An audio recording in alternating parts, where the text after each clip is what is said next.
Hi, I'm Alexander Sanders, and I'm talking to you beneath the solitary red glow of the recorder on my dresser, because whispering into this microphone feels easier than meeting my own eyes in the mirror.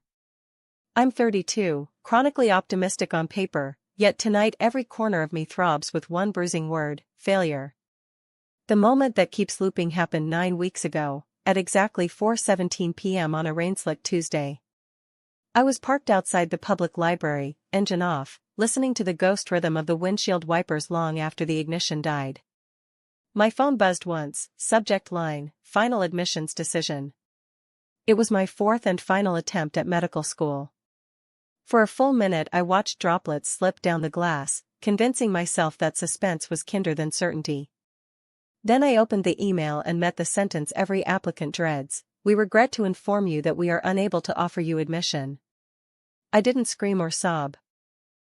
Instead, I conducted a silent census of neglected commitments: French lessons abandoned after irregular verbs, the half-knit scarf curling like a question mark in its basket, friendships ghosted because apologizing felt heavier than disappearing.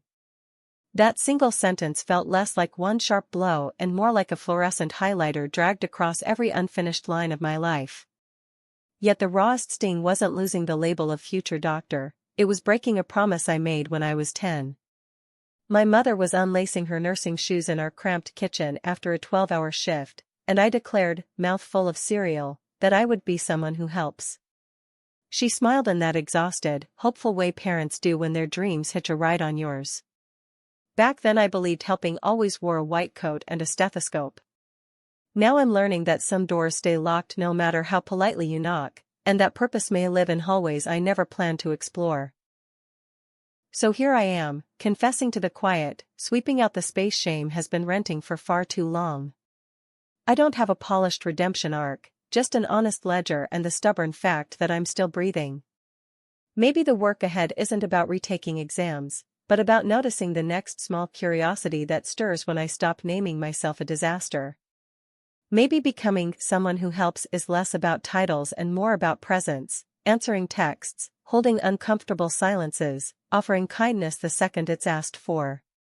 I don't know my next chapter, but tonight, saying these words aloud, I finally believe there are still pages left to write, and the pen, amazingly, is still in my hand.